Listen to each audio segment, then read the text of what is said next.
enfoque con flash y luz de video antes de llegar a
found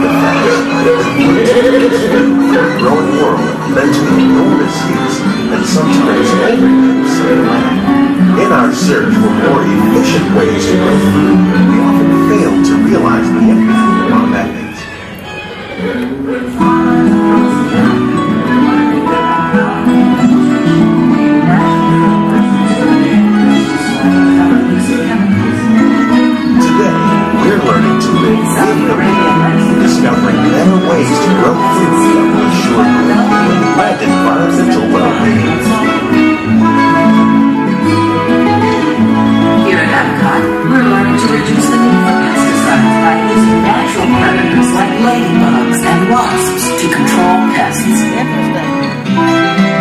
In Japan, we're learning that by adding composted leaves and other plant material to our soil, we can reduce the need for fertilizers. In farmlands across America, we're learning that by plowing under vegetation containing natural fertilizers, we can enrich the soil without the use of chemicals. In Saudi Arabia and Mexico, we're learning to produce food on desert seacoasts by developing and planting crops that thrive on salt water. Here at EPCOT, we're learning to reduce the need for pesticides by using natural weapons like flamethrowers and rocks to control pests. How will we be tomorrow for food production, yet still respect the need of the land? Some of the answers are being discovered just ahead. To help us maintain these carefully controlled ecosystems, and for your safety, please remain seated in your boat at all times.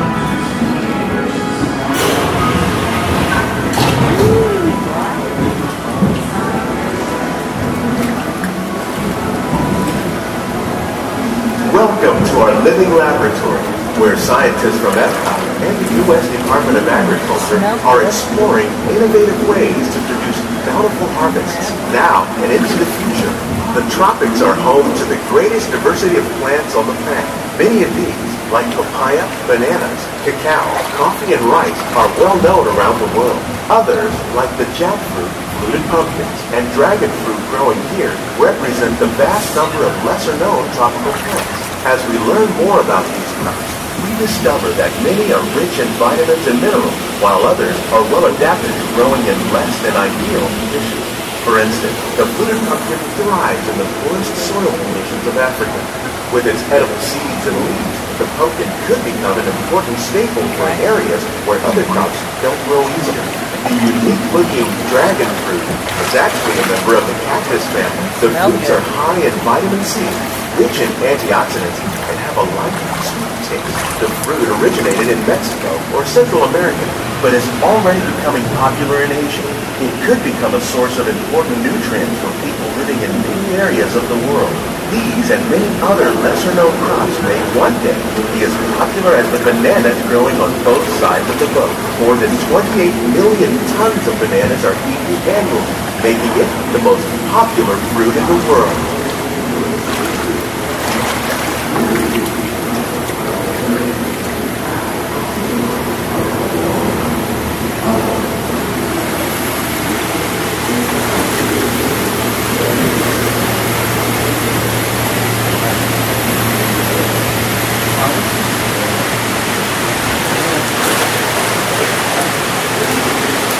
When we mention farming, you probably don't think of fish, but fish farming, or aquaculture, is an innovative way to increase harvests, protect wild food populations, and produce a healthy crop, like these sturgeons that grow over 300 pounds.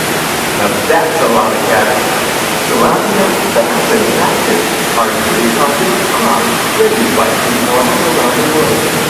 Most are grown in open ponds, but innovative recirculation systems like ours can conserve water and more than 200 different species of aquatic animals and plants have been successfully farmed.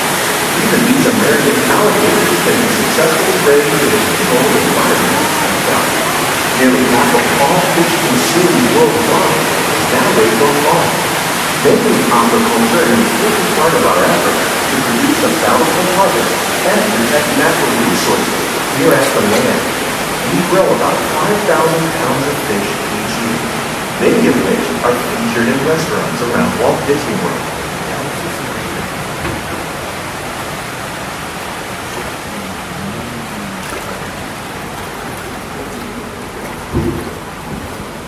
This greenhouse is full of some of the best ideas for improving plant yields. Disease and pests are two of the biggest problems facing farmers around the world.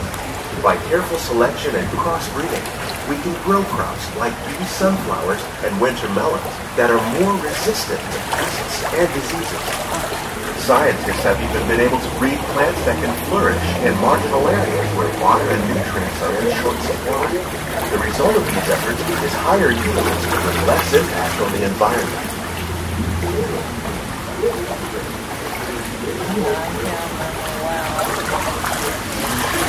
These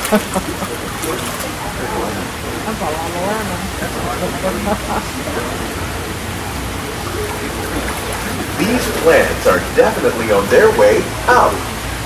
Innovative growing techniques like the ones you see help to increase yields while more efficiently using resources like water, fertilizer, and pesticides. We're growing these nutritious sweet potatoes above ground. This method increases yield, produces larger potatoes, and can be used where rich soil is in short supply. We're growing lettuce using our nutrient film system. This technique precisely controls and recycles water and nutrients. With it, we can produce over 27,000 heads of lettuce a year in this one small area.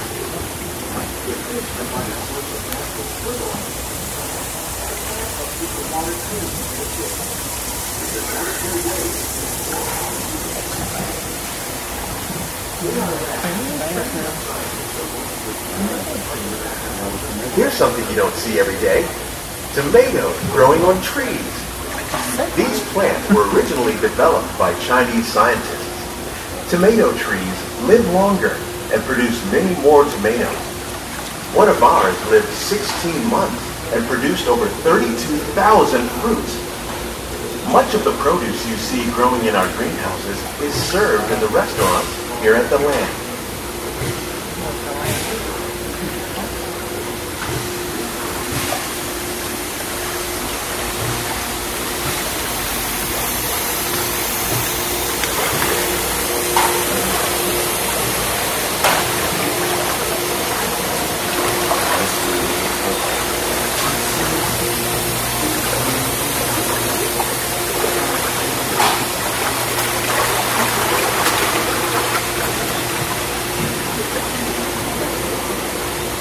The future of agriculture includes some high-flying ideas like the one you see here.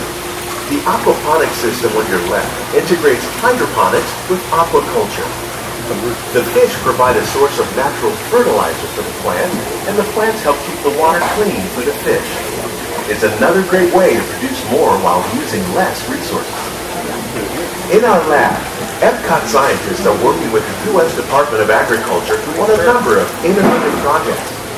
The goal of these efforts is to produce higher yielding and better quality plants.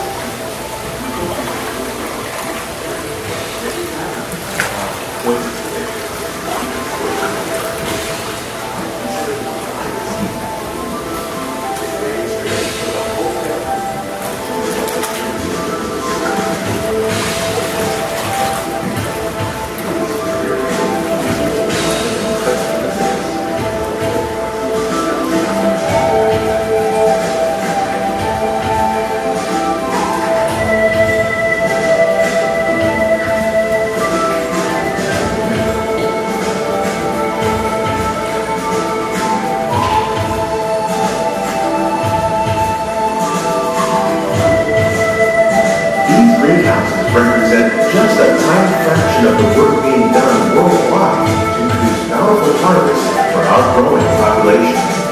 Around the globe, scientists, farmers, and even backyard gardeners are doing their part to improve the quality and yield of foods that we all rely on. By working together, we can continue to find innovative ways